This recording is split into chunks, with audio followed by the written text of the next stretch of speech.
O Senhor esteja convosco. Ele está no meio de nós. Proclamação do Evangelho de Jesus Cristo segundo Mateus. Glória a vós, Senhor. Naquele tempo, a mãe dos filhos de Zebedeu aproximou-se de Jesus com seus filhos e ajoelhou-se com a intenção de fazer um pedido. Jesus perguntou: "O que tu queres?" Ela respondeu: "Manda que estes meus 2 filhos se sentem no teu reino, um à tua direita e outro à tua esquerda." Jesus então respondeu-lhes: "Não sabeis o que estáis pedindo. Por acaso podeis beber o cálice que eu vou beber?" Eles responderam: "Podemos." Então Jesus lhes disse: "De fato, vós bebereis do meu cálice. Mas não depende de mim conceder o lugar à minha direita ou à minha esquerda. Meu Pai é quem dará esses lugares, aqueles para os quais Ele os preparou." Quando os outros 10 discípulos ouviram isso, ficaram irritados contra os 2 irmãos. Jesus, porém, chamou-os e disse: "Vós sabeis que os chefes das nações têm poder sobre elas e os grandes as oprimem. Entre vós não deverá ser assim. Quem quiser tornar-se grande, torne-se vosso servidor. Quem quiser ser o primeiro, seja vosso servo. Pois o Filho do Homem não veio para ser servido, mas para servir e dar a sua vida como resgate em favor de muitos." Palavra da salvação. Glória a vós, Senhor.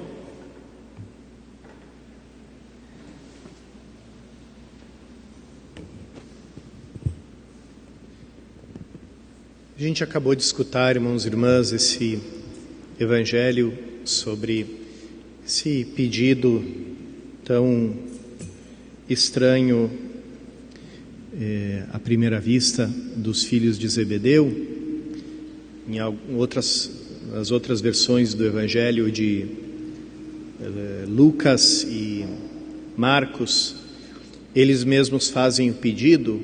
Aqui, na versão de Mateus, é a mãe deles que faz esse pedido para Jesus. Esse pedido, na primeira vista, parece um plano de pura ambição humana, mas se a gente pensar o que era ser discípulo de um mestre, a gente talvez tenha uma ideia um pouco diferente. Na época de Jesus, para que alguém fosse admitido na escola de um mestre da lei, tinha que aprender de cor os primeiros 5 livros da Bíblia, que nós chamamos de Pentateuco, e eles chamavam de Torá, ou simplesmente a lei. Então, era necessário um grande estudo para começar a ser discípulo de alguém. E uma vez que alguém se colocava como discípulo de um grande mestre da lei, a vida dele mudava, adquiria um status, um respeito, uma posição na comunidade, na sociedade muito especial. E quando um discípulo se sentia pronto, ele ia até o mestre que ele mais admirava, o que ele tinha ouvido falar, e escolhia esse mestre para ser o seu mestre. Isso tudo aconteceu com São Paulo. São Paulo foi discípulo de um dos grandes mestres da lei da sua época, que chamava Gamaliel. Gamaliel, por sua vez, tinha sido discípulo de um dos maiores rabinos da história de Israel, o rabino Hillel. Então, era assim que funcionava, mas com Jesus funcionou tudo diferente, ao contrário. Que Jesus passa na beira do mar da Galileia, se encontra com homens que se dedicam à pesca, não são estudiosos, Eles reconhecem ele como mestre, porque todos viam que Jesus era mestre, tanto pela atitude dele, a veste que ele usava, né, aquela famosa veste com as franjas, que a hemorroíça tocou, né, numa daquelas franjas, que era o típico manto do mestre da lei. Então, ele passa na beira do mar da Galileia, e é ele que escolhe esses homens que não estudaram, que não têm planos de ser discípulos de um grande mestre, e eles, vendo aquela oportunidade, imediatamente passam a seguir a ele, deixam tudo.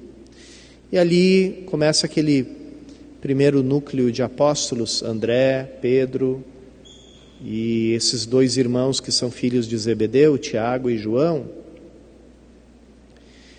Ser discípulo de um mestre não era só aprender a interpretação que ele dava, o sentido que ele dava das Escrituras. Ser discípulo de um mestre era viver como o mestre vivia. Tudo aquilo que o mestre fazia, o discípulo tinha que fazer também, para ser um verdadeiro discípulo. Jesus muitas vezes recorda isso, né? O discípulo não é maior que o seu mestre.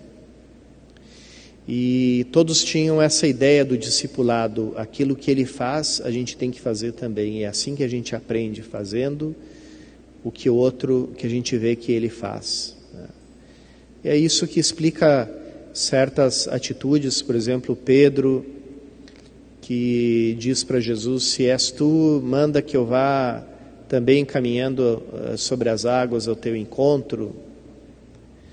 E aqui existe esse desejo de Tiago e João de estar perto, de se manter perto dele, mesmo quando já tiver vindo o reino, que eles também imaginavam de uma forma bastante mundana, por assim dizer, um reino político, né? Eles têm essa ideia, esse sonho de continuar perto dele, de estar sempre perto de Jesus. E tanto é assim que ele diz: vocês não sabem o que estão pedindo. E ele faz essa pergunta: vocês podem beber o cálice que eu vou beber? Essa terminologia do cálice que aparece nos escritos dos profetas, eles sabiam o que queria dizer sofrimentos. Quando Jesus diz no Horto das Oliveiras, e ali está o próprio João e Tiago, estão ali pertinho, né, junto com Pedro, e ele diz: Pai, afasta de mim esse cálice. Então, eles sabiam o que queria dizer cálice, né? Sabiam que não era um recipiente de bebida, de vinho que Jesus estava se referindo, mas sim de um momento de prova, de um momento de sofrimento. Na versão de Marcos, também Jesus pergunta: vocês podem ser batizados no mesmo batismo que eu vou ser batizado? E aqui lembra também aquela passagem, né, que Jesus diz: eu devo receber um batismo como anseio até que isso aconteça. Que batismo é isso, né, que Jesus estava falando? Não é certamente o batismo de João Batista, que Jesus já tinha recebido. Também não é o nosso batismo sacramental como a igreja entende agora. O batismo, em grego, quer dizer mergulho, a imersão. Então, vocês podem imergir, podem mergulhar aonde eu vou mergulhar, fazer esse mesmo mergulho que eu vou fazer, essa mesma imersão.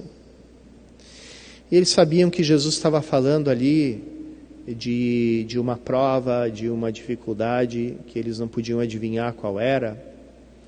E eles disseram: podemos.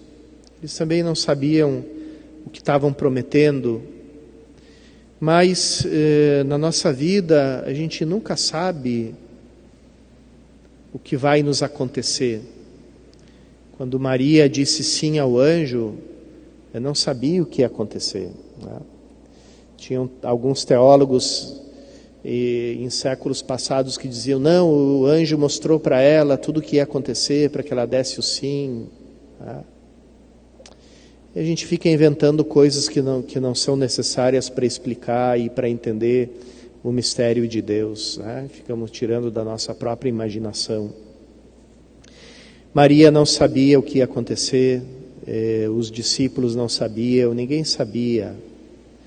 E a gente nunca sabe o que vai acontecer. A única coisa que a gente sabe é em quem a gente coloca a nossa vida, nas mãos de quem a gente está colocando a nossa vida. A quem que a gente está se unindo. Não sei para onde vou, mas sei com quem eu vou. E isso me basta. Então essa é a coisa, né? Quantas vezes aqui presencio, oficio os casamentos, vejo aquele casal jovem, eles estão prometendo que vão ser fiéis um ao outro por toda a vida, que vão se amar e vão se respeitar por toda a vida, né? Ou seja, eles estão colocando a vida deles completamente um nas mãos do outro, estão entregando um cheque em branco da vida toda um para o outro. Eles não sabem o que vai acontecer. E para um casamento ser válido não precisa ter uma bola de cristal para saber o que vai acontecer. O importante é que cada um sabe com quem está se unindo. Conhece o outro e escolheu o outro, disse o sim, digo sim para essa pessoa, com todas as qualidades dela, com todos os defeitos dela, com todos os erros, com todos os pecados que ela tem, que venha a ter, que venha a cometer. É essa pessoa que escolho e escolho para sempre, que escolho até a morte, escolha para sempre. Então, era essa a certeza que fazia Tiago e João dizerem sim para Cristo. Sim, nós podemos. Nós somos teus discípulos.